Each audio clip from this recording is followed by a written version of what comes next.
Boa noite a todos.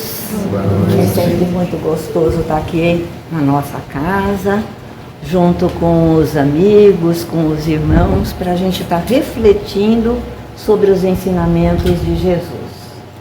Hoje a gente está com uma pessoa aqui muito amiga. Cadê? É muito gostoso rever os que estão chegando, não é? O assunto de hoje que a gente vai refletir é sobre a culpa. Olha, eu pedi até para deixar a primeira imagem para mostrar como é pesado quando a gente assume alguma culpa. Porque o que é culpa? É um erro, não é?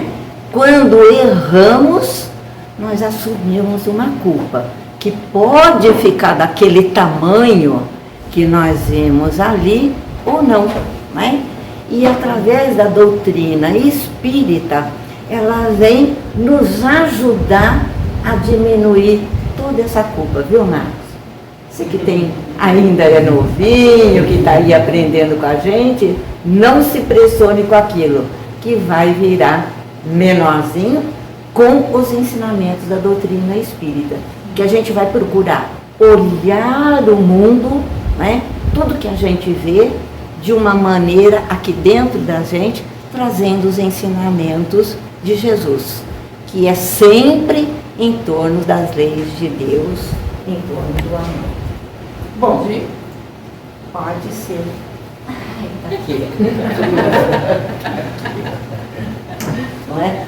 Então vamos nos situar. Eu sempre gosto de colocar aquilo que a gente vai refletir dentro de um contexto maior, até para a gente se sentir bem, né? Então Kardec, no Livro dos Espíritos, ele vai fazer uma classificação de espíritos, até para a gente se localizar dentro dessa escala, porque a gente às vezes se acha tão bom com as coisas que acontecem.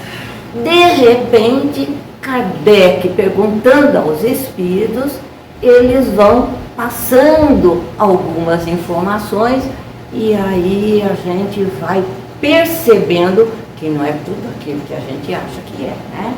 Então, essa escala espírita, ela vai apresentar, eles apresentam 3 classes.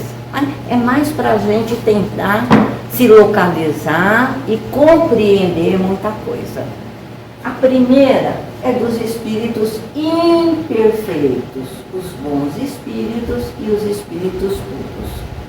Nós estamos dentro dos imperfeitos. Aliás, é uma palavra muito simpática, porque imperfeito ainda, mas a caminho da melhoria, da perfeição, a partir do momento que a gente vai vivenciando essa nossa prática, a nossa experimentação de vida, e a gente aos poucos vai melhorando.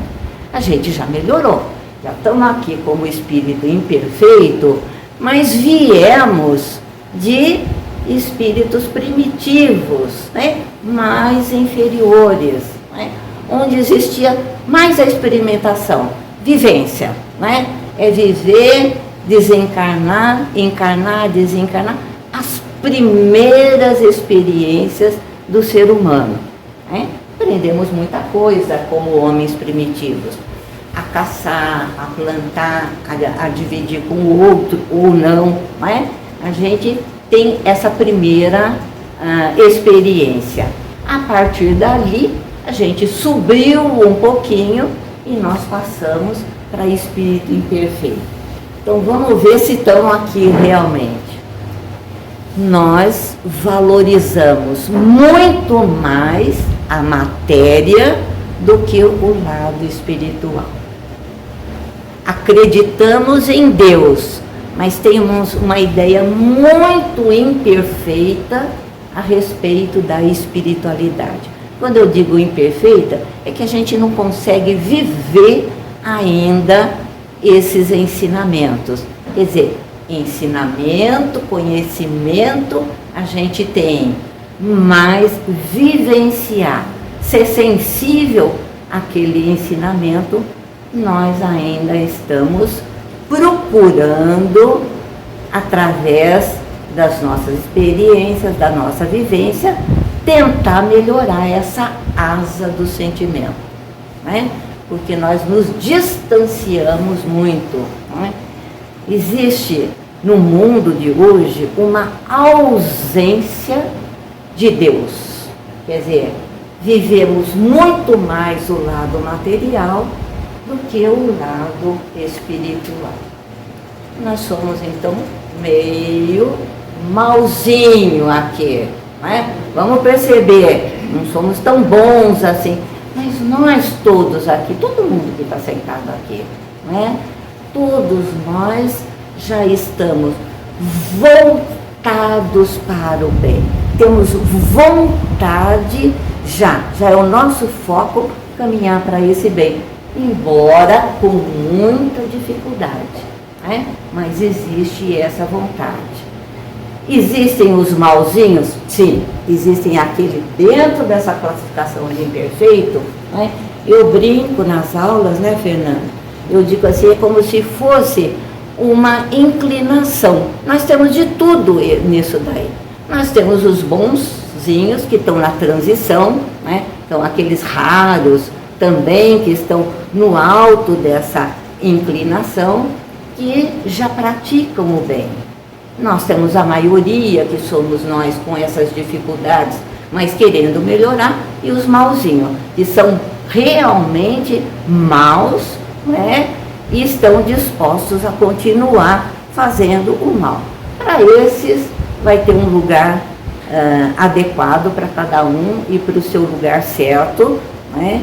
Porque nós estamos sintonizados dentro daquilo que nós escolhemos, as nossas escolhas, o nosso livre-arbítrio. Então, nós estamos aqui, né? Tudo isso, por quê? Porque os espíritos imperfeitos, com dificuldades como nós, que vivemos toda essa experimentação, toda essa vivência, né? Acertando e errando, nós estamos num planeta de provas e expiação. Não é? Vamos pensar na escola, minha cabeça sempre volta para a escola. Não é? Os alunos que estão no primeiro ano, que eles estão sendo devagarinho, eles estão sendo alfabetizados, à medida que eles vão aprendendo a juntar as letras, a fazer as primeiras leituras, né? É um processo de aprendizagem, de acerto e erro. Na hora que eles erram, gaguejam, na hora de ler uma determinada palavra, eu não vou agredir a pessoa por causa disso daí, porque ela não caminhou nesse sentido, né? Fazer um comentário agressivo, você errou, você é burro, você é isso, você é aquilo. Não, eu tenho que estimular para aquele processo que é natural nessa fase de alfabetização. Essa dificuldade, ela faz parte, é um processo. Ele só vai ler de uma maneira tranquila depois de um tempo. Então, nós estamos nesse processo de vivência, né? Nós erramos, acertamos e erramos quase que todo o momento, fazendo parte, é um processo da nossa vida, né? Eu até o que eu coloquei aqui, que todos nós, dentro dessa escala e dentro desse planeta Terra, de prova, de expiações e provas, né? Somos vítimas da sombra e para que nós praticamos sempre atos lamentáveis, dos quais a gente está sempre se arrependendo, né? A gente vai ver como é que acontece esse arrependimento. Esse arrependimento é porque nós sentimos culpa do ato que nós fizemos. Então, um sentimento doloroso de quem se arrependeu de suas ações. Dependendo do que nós fizemos, ele é realmente doloroso. Não estou falando de uma culpa pequena, no qual a gente acaba se arrependendo, fui mal criada, e na hora, você até na hora se desculpa daquilo que você fez naquele momento. Mas nós vivemos esse sentimento doloroso em função, muito, às vezes, do nosso não conhecimento, da nossa ignorância afetiva, sentimental. Agimos sem usar o coração, né? Aquela nossa asa que está meio complicadinha. Bom, e como culpa envolve acerto e erro, então Albano Couto, nesse livro aqui de Valdo Vieira, Ceareiros de Volta, ele vai nos mostrar os 3 comportamentos mais perigosos, não é? Que nos levam às grandes quedas. Aí, aquela culpa complicada, né? Então é para a gente lembrar sempre, né, que as grandes quedas, as grandes culpas, elas são principalmente, é lógico que existem N motivos, mas ele coloca mais em evidência o que vocês estão acostumados a ouvir nas palestras. Quando ele fala do materialismo, né, quando ele fala que essa nossa busca incessante por coisas materiais, nós temos que lembrar que quando eu disse que nós somos imperfeitos, qual é a primeira coisa da imperfeição? É a valorização, a matéria superior à espiritual. Então nós estamos bem enquadrados nisso daqui, não é? O afastamento do homem e sua conexão com Deus. E a gente não cansa de ver que através do egoísmo, que é uma das grandes chagas que a gente tem para resolver, aqui um dos grandes problemas, né, que é o egoísmo, nós estamos constantemente amarrados nesse problema, né, que tem N, vamos dizer, vertentes que levam a ciúme, inveja, não é? A uma porção de outros problemas muito complicados, não é? Por causa de ciúmes, a gente provoca grandes erros e grandes que nos dão muito peso, muita culpa, né? Poder. A gente está assistindo hoje o que é o poder, o que é o mando, o que é a vontade de você dominar as pessoas. Mas, ao mesmo tempo, eu lembro de nós que também temos esse problema. Eu lembro que em concurso de diretora, de professora, tinha lá um texto, a síndrome do pequeno poder. É sinal que eu, como professora na sala de aula, usando o poder sobre os meus alunos, às vezes eu excedia nesse poder, não é? Olha só a síndrome. Os alunos estavam meio agitados, todo mundo tirando uma folha, agora é prova, 0 para todo mundo. Poder em cima de um grupo de jovens. Não, quem manda e aqueles que mandam. Então não é só o Putin, não é só a Ucrânia, não é só Biden que tem esse problema, não é? Às vezes o próprio pai, dentro de casa, ele exerce um poder tão grande, que às vezes ele quer mandar até na vida da mulher, né? Faz isso, não faz aquilo, põe isso, não usa aquilo, não fala com aquele. Então, olha, é complicado, é bom a gente trazer isso bem para dentro da gente, bem aqui, a gente entender que a síndrome do pequeno poder, ela está junto conosco, para a gente não estar achando que as coisas estão distantes, e na verdade elas estão aqui dentro, né? O sexo desregrado, né, vamos dizer, aqui está bem claro, e quando ele está apartado do amor. Então a gente vai ter um desequilíbrio muito grande no campo da sexualidade, nos vínculos, né, afetivos, sem sentimento, usando só essa só a sexualidade, né? Então, dentro disso daqui, não é? E dentro do poder, e dentro do materialismo, não é? Albano Couto mostra que são os três que ele considera, né? Porque às vezes tem autores que continuam falando de outros comportamentos que também nos levam à culpa. Bom, então a gente viu realmente como nós somos, né? Cuidado com essas três chagas muito complicadas que podem nos levar à queda, que podem nos levar à culpa. E agora a gente vai refletir de como lidar com esse sentimento da culpa, porque todos nós passamos por esse sentimento.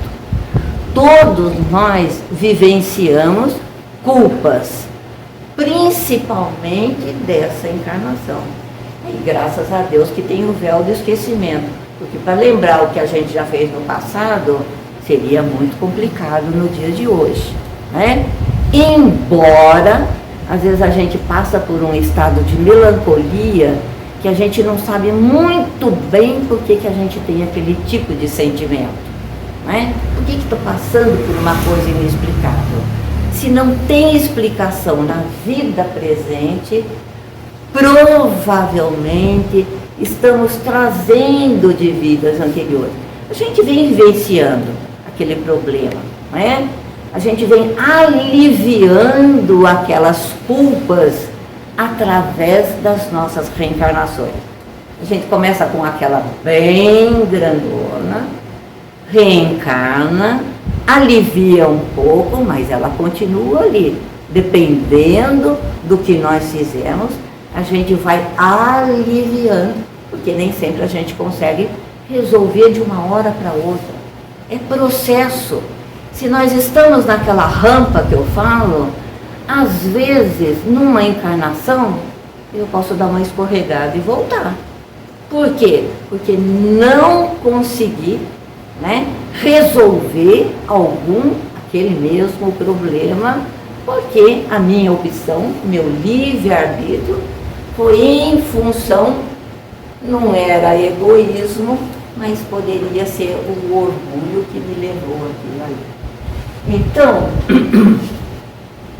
nós temos dois tipos de sentimento de culpa, né, que nos vai ensinar como lidar com eles. Eu posso usar de uma maneira negativa. Quando eu fiz algo errado, eu tenho noção do meu sentimento de culpa e eu começo a me fixar naquela culpa. Ela não sai, eu não falo, não é? Eu fico remoendo, vivenciando e às vezes me autopunindo. Então, em vez de naquela reencarnação eu estar aproveitando para aliviar aquela culpa, que é grande, eu continuo até potencializando e não fazendo nada para mim. Então a gente, e mesmo que não seja uma culpa do passado, que seja uma culpa de hoje, de agora, eu tenho que trabalhar para aliviar e não ficar martirizando, não trabalhando e aumentando cada vez mais. Então, quando ela é fonte geradora de angústia, ela nos leva até a doença física, não é? A gente vai se autopunindo, de repente a gente está com um problema de câncer, de repente está com um problema de coração, de pulmão, é arritmia, é isso, é aquilo, não é? Por quê? Porque a gente potencializou no nosso perispírito, né? A gente trouxe aquilo para o físico e nós estamos vivenciando uma culpa que pode ser desse passado. Então é uma maneira negativa de a gente lidar com a culpa. Eu lembro que a católica, né, principalmente quando a gente é menina, faz primeira comunhão e a gente confessa sempre. No confessionário a gente ia para a lista dos pecados, para não esquecer de nenhum. No começo, a gente já começava. Senhor, Deus Todo-Poderoso, Nossa Mãe Santíssima e todos os santos, me perdoa pelos pecados que eu cometi por pensamento, nem sabia que era pecar por pensamento nessa ocasião, agora eu sei. Palavras e ações, né? E depois ainda tinha um pedaço que falava por minha culpa, minha máxima culpa. Quem confessou, era isso que a gente falava no começo. Todas as vezes que se ajoelhava. Saía dali, 3 Ave Maria atrás, nossa, estava resolvido. Saía de lá livre. Eu tinha brigado com o irmão, briguei com os meus irmãos. Palavra, tinha falado o nome feio, coisa que não podia falar, todo aquele negócio. Dava aquele alívio, mas o papelzinho ficava guardado, porque na outra sexta-feira confessava e o papel era o mesmo. Né? Aí começava, enfim, a gente até decorava, às vezes até o padre perguntava alguma coisinha, isso? Também. Se reforçava, mas não estava na lista, tinha esquecido. Então, durante muito tempo, e isso fica no nosso inconsciente, como esse ato simples de você confessar sem ter passado por nenhum, tinha arrependimento nisso daí? De jeito nenhum. Nem passava arrependimento pela cabeça. E aí a coisa continuou, porque a gente era perdoado na sequência. E isso trazia um alívio muito grande, tá? Porque estava tudo resolvido. Uma vela, 10 Ave Marias, 5 Pai Nosso e tal, estava tudo certo, né? Bom, e esse hábito, né, nos trouxe, vamos dizer, um sentimento de alívio para as culpas que a gente fazia. Por quê? Porque a gente estava sempre sendo perdoado e se sentia perdoado. Né? Bom, aí vem a doutrina espírita e Joana de Ângeles, né? A gente tem muito material sobre culpa, né? Nos livros de Joana de Ângeles. Ela vem dizer o seguinte, né? Ela vai falar de uma culpa lúcida, então aquele papelzinho já não tem mais valor, né? Por quê? Porque ela vai mexer com o nosso consciente. Se eu erro, eu me afasto das leis de Deus. Conforme nas outras palestras a gente viu, através da nossa consciência, está lá as leis de Deus. Né? Eu sei o que é certo e que não é errado. Então, a Joana de hoje já está dizendo que o ser consciente, então, que já tem um pouco mais de consciência, né, do que é certo e do que é errado. E a gente já faz um mecanismo um pouco mais sofisticado, porque a gente começa a se aceitar como é, né? É o que ela chama de lúcido. Nós estamos falando de consciência. Realmente eu errei nesse ponto. Realmente eu poderia ter sido melhor nesse ponto. Né? E o que ela propõe quando a gente se aceita como é? A gente vai fazer um processo de modificação. Isso que é importante. Eu modificava antes? Não. Eu repetia e estava fazendo. Aqui, à medida que eu tenho consciência daquilo que eu faço, eu vou procurar transformar, modificar, vou ressignificar aquele ato de culpa, não é? Para a gente ir fazendo a nossa mudança interior, a nossa reforma íntima, o meu caminho para sair da imperfeição, não é? Do qual nós estamos classificados, para a gente devagarinho procurando a nossa perfeição relativa. E ela diz também, quando a gente se aceita como é, a gente se modifica sempre. Se eu voltar novamente com a listinha, olha, continuo falando mal, se eu continuo na minha reflexão fazendo ainda as mesmas coisas, porque tudo é um processo, não é porque eu me arrependi que eu consigo o sucesso, né? O processo é assim, eu posso ficar atento àquela minha dificuldade, mas ainda eu continuo fazendo, mas aí a minha consciência já está me incomodando um pouquinho mais, e pode ser que aquela pedra enorme já esteja um pouco mais aliviada das minhas costas, né? E depois de um certo momento, o ser consciente, ela diz também que quando a gente vai fazendo a nossa mudança, a gente nem se autoflagela, se mata, se autopune, né? Nem se culpa e nem se justifica. A gente se transforma. Não é para que a gente fique assim choramingando demais. Ai meu Deus, porque eu sou imperfeita, porque eu faço isso, porque eu faço... Ele já sabe. E eu também já sei. Ser consciente é isso. Nós somos toda aquela lista que não foi colocada inteira do coisa. Nós somos tudo aquilo, mas estamos aqui com o propósito de melhorar tudo isso que nós estamos vivenciando. Por exemplo, Saulo, né?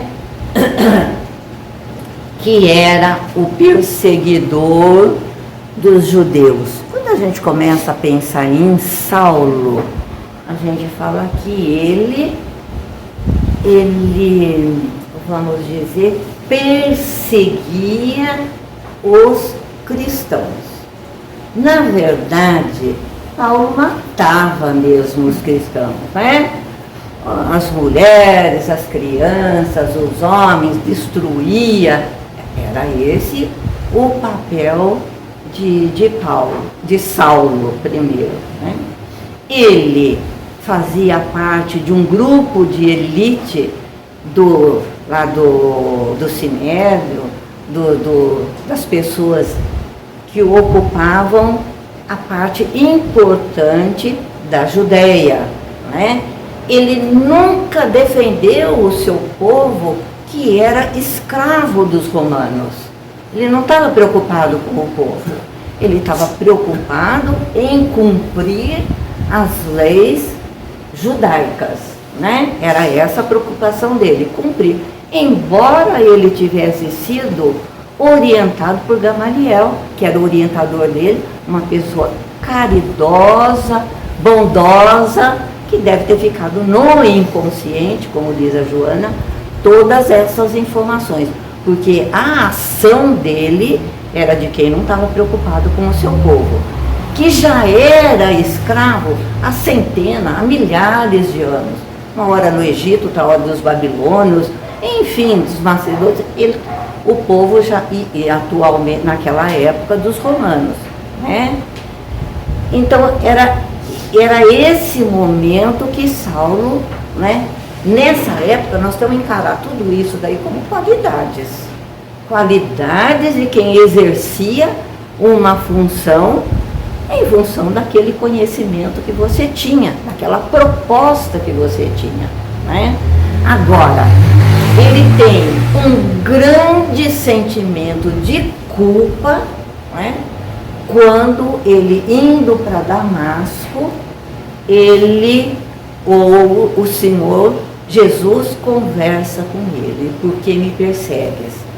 Então a gente vê que dentro da cultura judaica, né, seguindo os ensinamentos de Moisés, esse povo que há tanto tempo estava escravizado, ele tinha uma esperança que um dia viria o Messias que iria tirá-lo daquela escravidão. Eles entendiam como uma escravidão física, sair do mundo romano. Então era isso que Saulo queria também, né? Queria que esse Messias, que as Escrituras já anunciavam que aparecesse. Naquele momento, a culpa é tão grande, porque quem ele perseguia já sabia da existência desse Messias. E ele, que tinha toda uma formação mosaica, não tinha sentido ainda a presença que esse Messias, né, já tinha aparecido, mas ele não tinha percebido ainda. Então, olha a culpa grande que Saulo tem nesse momento, né? Perseguindo a quem ele gostaria de ter perseguido. Bom, aí a gente percebe que ele imediatamente, nesse ato de culpa, existe o arrependimento. Olha, aquela parte de cima, ele não ficou ali para Jesus: ai, meu Senhor, eu não tinha conhecimento, eu estava perseguindo porque eu aprendi com Moisés isso. Ele não se desculpou em momento nenhum de nada. Ele assumiu vamos dizer, a voz de Jesus, né? Que era aquele, e ele imediatamente se arrepende e ele se torna esse servidor incansável. Aliás, a gente sempre estuda aqui que toda divulgação da doutrina cristã, dos ensinamentos de Jesus, se deve à divulgação de Paulo, né? Que leva para todos os campos, ali das redondezas conhecidas, as regiões conhecidas, esse ensinamento, funda as igrejas, né? Entra em contato com as igrejas através de cartas, né? Orientando o problema de cada igreja. Então a gente tem aqui um exemplo de culpa, um dos mais bonitos que a gente pode dar dentro daqui dos nossos ensinamentos, dentro da doutrina, essa postura, essa mudança de Saulo, né, para Paulo, dentro dessa culpa tão complicada. Nós não podemos, nós temos que fazer como Saulo, fugir da culpa através ou do desculpismo ou da autopunição, né? Mas nós temos imediatamente, na medida do possível, né, a gente aprender com ela, né? Porque Paulo já trazia uma bagagem de qualidades para assumir tudo isso, toda essa parte positiva, né? Bom, como a minha vida era pecado e era imediatamente eu era desculpada, né, sem problema nenhum, a doutrina, Kardec perguntando para o Espírito: mas como é que fica isso daí, né? Faz, e aí a gente resolve de uma maneira mais simples. Como é que é a história da consciência, como é que são as leis divinas, como é que é essa moral cristã. Não no livro Céu e Inferno, Kardec, né, vai apresentar o Código Penal da Vida Futura. Então, disso a gente não pode escapar. Está lá, é um código, né? Não é daquelas balanças que a gente vê. Você se arrependeu, vai para o lado de cá, nada disso daí, está tudo dentro da nossa consciência, como que a gente tem que agir com as nossas dificuldades, com os nossos erros, os nossos arrependimentos ou não, e como a gente tem que resolver através de uma maneira lúcida, como Joana nos oferece. Bom, então vai orientar o quê? Nós somos imperfeitos, olha lá, a partir daqui é para nós que somos imperfeitos. Quando a gente estiver num outro lugarzinho melhor, a gente não precisa ficar preocupado com esse código aqui, porque a gente não vai nem reencarnar, nem pecar, não vai fazer nada. Vai ter aquele coração lindo e aquela asa, né, João? Vai estar maravilhosa, não é? Porque a gente vai ter a asa dos ensinamentos da nossa vida, né? As nossas experiências vão melhorando a nossa moral cada vez mais, porque a experimentação e essa asa não é só do entendimento dos livros, não é só ficar sentado lendo, porque eu posso ler 9.000 livros e sair pior do que quando eu tivesse lido, porque também não apliquei em nada. Então, quando a gente fala na asa do conhecimento, é trazer o conhecimento para facilitar a nossa ação e também o nosso conhecimento através das nossas experiências, porque se eu não experimentar, eu não sei se eu aprendi, não é isso? Eu me acho assim, quando eu fiz a palestra de benevolente, a primeira linha, como eu sou benevolente, vai ser uma palestra boa. Mas lá estava escrito, para com todos. Mas será que eu sou com todos? Não, sou mais para minha família, para os meus amigos, do que esse todos. Então a doutrina cobra da gente uma coisa um pouquinho a mais. Quando a gente pensa que está indo, não, é imperfeito ainda porque está faltando isso e aquilo, né? Então a mesma coisa, imperfeições. Então a gente está sabendo por aqui que a gente tem que passar por essas etapas, porque só ficar arrependidinha não ajuda muito, não. A gente ainda está imperfeita demais, não é? A gente reconhece que errou, né? Eu reconheço que eu errei, mas eu fico vivenciando aquele lado negativo da autopunição, sem ou não, ou igual a Joana nos diz. Mas isso, só arrepender não é suficiente. Existe uma segunda etapa que a gente vê, que a gente estuda, que é a fase da expiação. Se eu fiz alguma coisa para o outro, porque eu fui orgulhosa, porque eu fui egoísta, eu tenho que vivenciar, eu arrependi daquilo que eu fiz. Arrependeu? Então volta lá, dona Raquel, para ir lá embaixo para ver se você é menos egoísta do jeito que você acha. Chega aqui, às vezes é piorzinha na hora de praticar aquilo que fez. Então aí a gente toma consciência de como a gente não melhorou. A gente fica assistindo essas coisas de guerra, disso, daquilo, daquele outro. Eu disse até no nosso último estudo, é um termômetro para ver que nós estamos no grau ainda da imperfeição, né? Que ainda a gente tem que lutar muito para diminuir essas imperfeições. Mas aí a gente está vendo o lado positivo da culpa. Se a gente não tivesse esse lado da dor, esse lado do sofrimento, a gente não caminharia. A gente estaria como eu, com o bilhetinho sempre na mão, achando, tá bom, fez outra vez, tá bom, fez outra vez. Então, por quê? Eu não tinha participado da segunda fase, que é eu colocar em prática aquilo que eu fiz para o outro, no caso briguei com o irmão, briguei na porta da escola, fiz isso, fiz aquilo. Mas era tudo na Santa Paz. E qual seria aí com mais consciência?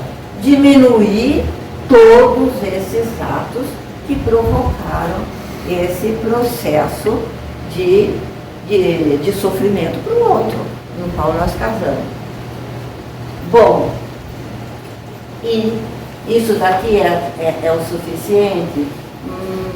Ainda não.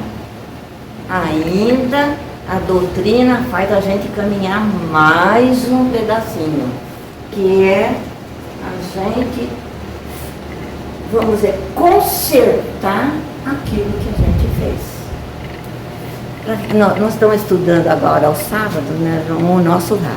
Bom, se a gente for pensar no umbral, é uma vibração de culpa. Até não vai mais, né? Ninguém escapa, né? É sentimento de culpa. E eu estava vendo que tem a mensagem, o capítulo número 40, que vai falar quando André Luiz, junto com Narcisa, vai visitar uma antiga empregada da casa dele, quando ele estava encarnado, no qual ele abusou dessa pessoa, da simplicidade da pessoa. E quando o pai percebeu, né, mandou a pessoa embora. E ele, no plano espiritual que a gente aprende, quando a gente desencarna, a gente tem uma lucidez maior daquilo que a gente fez, né? Dependendo, lógico, de nosso grau de consciência, porque tem gente do lado de lá com a mesma cabeça do lado de cá.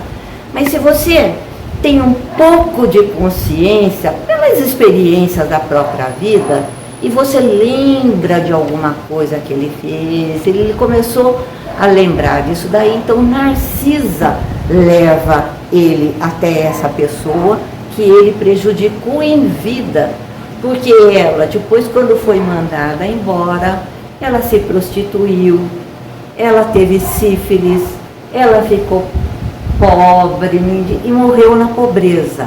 Então, ele encontra no plano espiritual essa pessoa completamente desequilibrada. E ele tem um complexo de culpa tão grande que, junto com a Narcisa, ele se propõe ajudá-la no plano espiritual. Olha como tem N situações em que a gente tem a oportunidade de estar corrigindo. Basta a vontade, né? Uma boa vontade, não é? Para a gente estar corrigindo essas nossas dificuldades.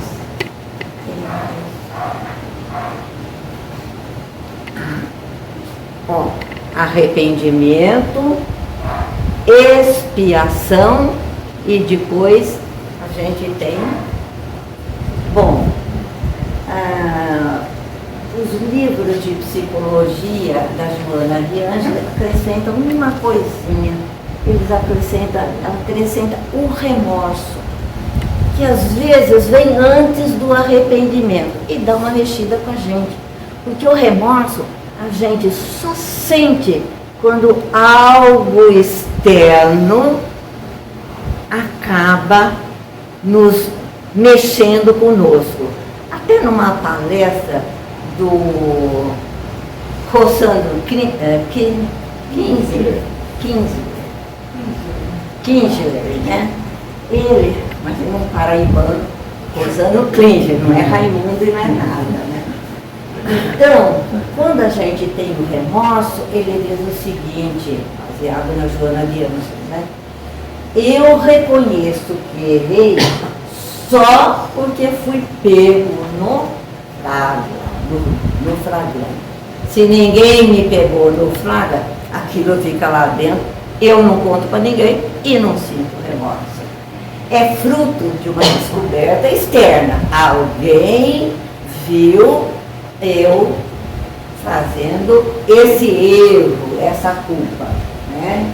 No remorso, a pessoa não sofre uma sensibilização verdadeira.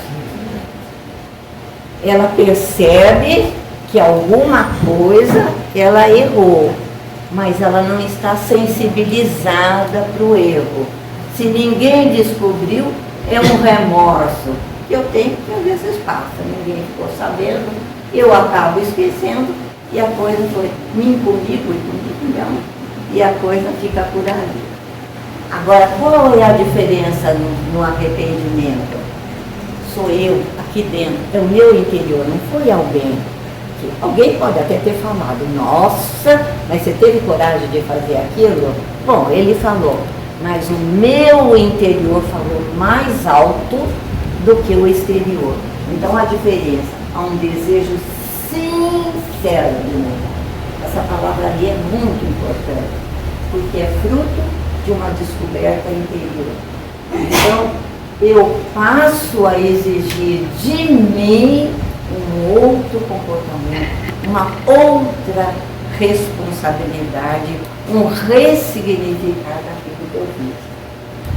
Então, arrependimento, eu gosto muito dessa frase.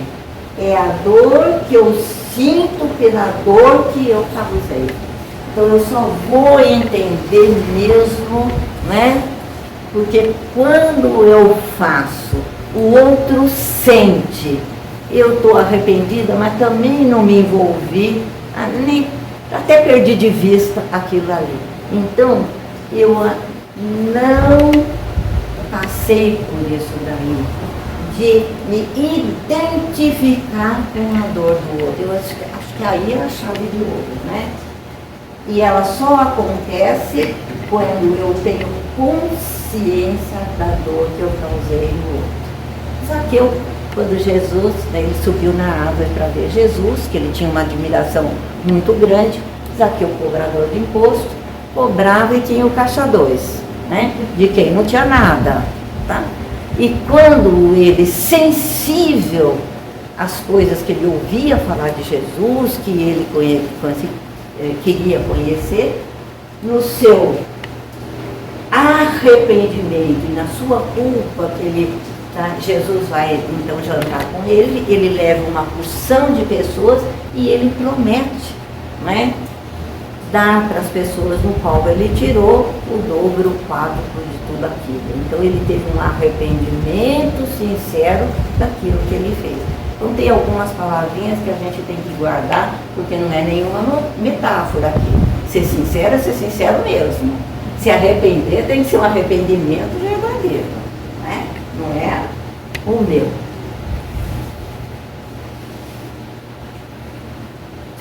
E eu acho que estou quase terminando. Então,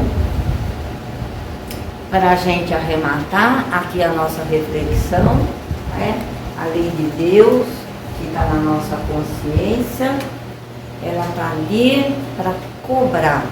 Aqui é o nosso interior, o que nós erramos e que nós acertamos. Porque vamos lembrar que nós já acertamos bastante, hein? Quer dizer, não estamos escorregando, não mudamos, mas temos que lembrar que temos acertos bons. E também temos erros que estão mais suaves, que a gente consegue até dar uma equilibrada, fala do outro, mas fala pouquinho, para não falar tanto, até faz umas oraçõezinhas, né? Mas já vai aliviando. Nem sempre o remorso e arrependimento são suficientes para a nossa mudança. Se a gente estiver achando que já mudou de lugar porque se arrependeu e está com aquela coisa né? Ainda é preciso a gente agora repensar e silenciar, né? Silenciar é a gente mergulhar no nosso interior, no nosso deserto interior, para a gente fazer uma reflexão honesta do que realmente somos, né? Aonde, olha a doutrina como cobra da gente, olha, só aqui que nós vamos estar reabilitados. Agora, a chance para reabilitar, nós temos muitas sugestões, né? Se aquele que a gente prejudicou não está aqui, está do outro lado, está longe, está lá na Ucrânia, está passando em vários lugares, eu posso fazer para o Mauro, né? Se eu fazendo o bem para uma pessoa, eu estou ajudando alguém que eu já perdi de vista, que não está mais por aqui, né? Ou que já desencarnou. Ou aquela historinha, ou eu vou reencarnar com ele. né? Se eu fiz, né? Se eu prejudico, se eu fiz alguma coisa, ele vai nascer bem juntinho de mim, né? Nasce como um filho, aquele filhinho que deu trabalho, mas no qual, por minha culpa, ele teve dificuldade. Então ele está aqui do meu lado para eu reparar aquilo que eu provoquei, né? Kardec, a reparação, então sempre nisso, toda vez que a gente estiver fazendo o bem, a gente está fazendo essa tentativa nossa, né? De estar reparando aquele mal. E às vezes a gente fala assim, tem que reparar aquilo que a gente fez, e a doutrina tem sempre uma coisinha para dar uma esticada. E aquilo que eu não fiz, a gente tem que fazer sempre. Não pode deixar de fazer nunca. E o Dom Desperto é só uma reflexão. E na frente do, ai não, ai eu tenho. Essa eu não esperava. Da negligência, ó. Às vezes é pior do que fazer o mal, se a gente tiver negligência. Não estou nem aí. Eu fiz, faço o mesmo, vou continuar fazendo, não é? Compromisso na próxima existência, uma nova tarefa, não é? Nós vamos ter que já reparar aquilo que por comodismo, por displicência, por negligência, eu deixei de fazer. Por preguiça, para ser um sinônimo bem claro, né? Ou com pouca vontade, né? Ou má vontade. Praticar o bem em contrapartida, então eu vou ter contrabalançar. Foi muito orgulhoso, a humildade, não? E assim por diante, não é? Mais paciencioso, trabalhar sempre o lado das virtudes. E é a única maneira da gente progredir, é se arrepender do que fez, reparando para a gente mudar e se convertendo aos ensinamentos de Jesus, vivenciando. E vai ficar um pouquinho aqui, logo no livro Céu e Inferno, né? Então, a gente tem o que esse profeta está dizendo. Eu juro por mim mesmo, disse o Senhor, que não quero a morte do pecador, né? Mas eu quero que o pecador se converta, que deixe o mau caminho e que veja. Então, isso daí, a doutrina traz um alívio muito grande, nos traz uma tranquilidade muito grande, quando ele propõe caminhos. E se a gente fizer um pouco desse caminhar, nós estamos, né, para a nossa transição, continuar aqui, continuar colaborando. Porque estamos aí trabalhando para ser melhores, mesmo estando dentro daquela escala, escorregando e caminhando ao mesmo tempo. Uma boa reflexão para todo mundo, diminuindo essa culpa pesada que às vezes a gente carrega, né? Trabalhando essa dificuldade, aliviando essa dificuldade, porque a doutrina nos mostra que tem jeito para tudo, não é? Até os mauzinhos está tendo essa última oportunidade. Se a gente tiver com essa grande dificuldade, olha, as oportunidades estão aí para a gente crescer e ajudar nessa transição. Uma boa reflexão para todos nós. Da minha listinha, que aumentou bastante, viu, João? Porque agora tem mais consciência.